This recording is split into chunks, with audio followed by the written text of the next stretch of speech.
Hoje você vai aprender sobre um tema que possivelmente já ouviu falar, mas que poucas pessoas nas igrejas param para estudar e se aprofundar nele de fato.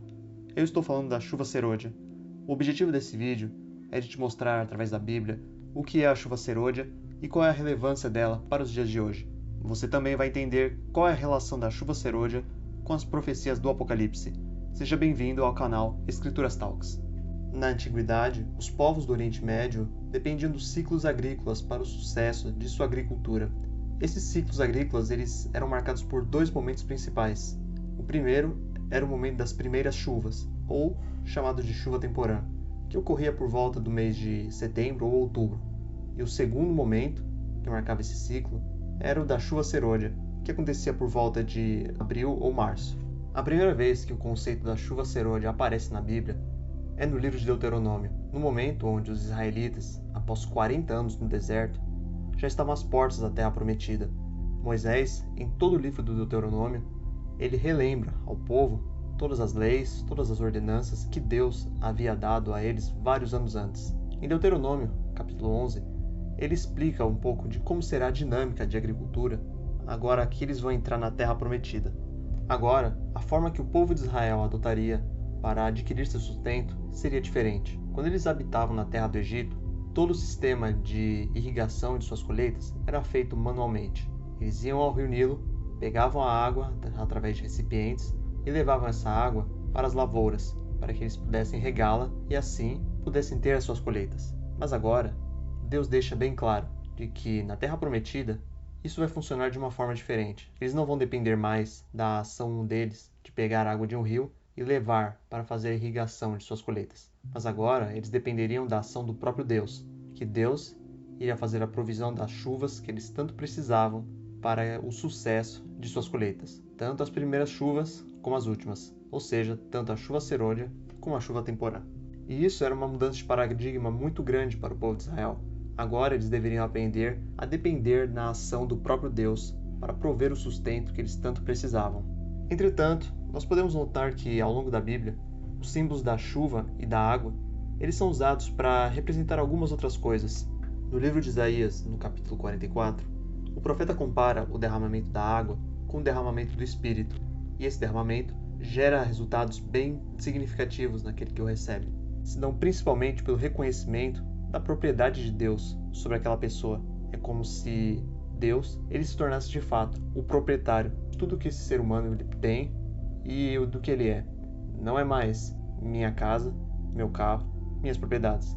Mas, com o derramamento do Espírito, essa pessoa reconhece que tudo nada mais é do que propriedade do próprio Deus. Mas isso não é tudo. Ainda no livro de Isaías, no capítulo 32, o profeta ele lança uma advertência contra as mulheres que habitavam em Jerusalém. Por conta da riqueza e prosperidade que possuíam, elas se encontraram numa situação muito perigosa espiritualmente, uma situação de mornidão. Mas, nesse mesmo capítulo, o profeta declara de que, com o derramamento do Espírito, elas seriam reavivadas, encontrariam a verdadeira prosperidade, a prosperidade espiritual. Também, em Ezequiel capítulo 39, o derramamento das chuvas ele é usado como um símbolo do derramamento do Espírito que levaria o retorno do cativeiro do pecado do povo de Israel. Deus levantou vários profetas em Israel, e esses profetas sempre levavam uma mensagem de arrependimento ao povo para que eles voltassem ao caminho correto. Nesse caso, os profetas também eles declararam quais seriam os efeitos do derramamento do Espírito Santo sobre a nação de Israel, que nesses versos era comparado ao derramamento das chuvas e das águas. Mas nenhum dos profetas falou com tanta ênfase como o profeta Joel. O profeta Joel ele viveu em uma época onde o povo de Israel havia novamente se distanciado dos caminhos de Deus. Ele foi levantado para dar uma mensagem de advertência ao povo. E felizmente, os judeus eles escutaram o aviso em que o profeta Joel estava dando da parte de Deus. E o profeta ele anuncia, no capítulo 2, de que Deus ele enviaria novamente para a nação de Israel as chuvas, tanto a chuva serôdia como a chuva temporã. Mas, o mais interessante de ver é que, dentro dessa promessa do derramamento das chuvas, o derramamento do Espírito, inaugurando uma era de tanto quanto prosperidade material, quanto de prosperidade espiritual. Tudo bem, mas onde que a gente pode encontrar o cumprimento dessas promessas dados pelo profeta Joel? Onde que eles se encontram nas Escrituras e como a gente pode identificá-los? No Novo Testamento, no livro de Atos, capítulo 2, o próprio apóstolo Pedro, que era discípulo de Jesus, ele reconhece de que aquilo que estava acontecendo no momento onde o Espírito Santo é derramado no grupo de apóstolos que estavam ali reunidos em oração, ele reconhece o cumprimento ali da profecia de que Joel havia falado vários séculos antes, de que eles receberiam a chuva após o retorno de Jesus ao céu. Aquele evento em Atos capítulo 2 foi uma manifestação clara do Espírito Santo sendo enviado para os discípulos. O Espírito Santo que os ajudaria na missão que Jesus havia dado de levar o Evangelho a toda tribo, língua e povo e até os confins da terra. Sabemos, portanto, que essa profecia ela deveria ocorrer em duas etapas, pois o ciclo agrícola ele ocorria em duas etapas. O primeiro da chuva temporã e o último da chuva serôdia. E agora a gente pode se perguntar, esse a gente pode identificar como as primeiras chuvas, mas onde estão as últimas? Onde está o cumprimento da chuva serôdia? Enquanto Cristo estava na Terra, em alguns momentos ele utilizou a colheita como um símbolo de sua segunda vinda. Foi o caso enquanto ele contava a parábola do joio e do trigo.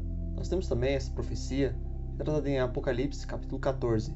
A partir do verso 14, é falado de uma cena onde aparece um semelhante ao Filho do Homem com uma foice na mão, pronta para fazer a colheita da terra. Essa cena representa o segundo retorno de Cristo.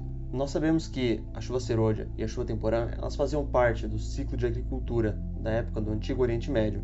Portanto, necessariamente, elas precisam acontecer antes desse momento da colheita, que é retratado em Apocalipse 14, a partir do verso 14. Antes desse momento da colheita, temos uma cena onde aparecem 3 anjos com 3 mensagens diferentes. Em Apocalipse 14, a partir do verso 6. Diz que o primeiro anjo, ele voa pelo céu, tendo o evangelho eterno para ser pregado. E ele declara em alta voz: temei a Deus e dai-lhe glória, pois chegou a hora do juízo. O segundo anjo, ele vem e diz: caiu, caiu a grande Babilônia. O terceiro anjo, ele vem também com uma mensagem dizendo que se alguém adora a besta e a sua imagem, ele receberá a sua marca na fronte ou na mão. É interessante notar que, tanto na primeira como na terceira mensagem, a mensagem do primeiro e do terceiro anjo, eles vêm e a declaram com grande voz, ou com forte voz. Mas quando a gente vê a mensagem que o segundo anjo ele traz, em Apocalipse 14, verso 8, que seguiu-se outro anjo, dizendo: caiu, caiu a grande Babilônia. Ou seja, aqui não há uma grande voz que se manifesta nessa segunda mensagem. Ou seja, tem uma palavra faltando aqui. Como que a gente pode entender isso? Por que o primeiro e o terceiro anjo eles vêm declarando uma mensagem em alta voz e o segundo não?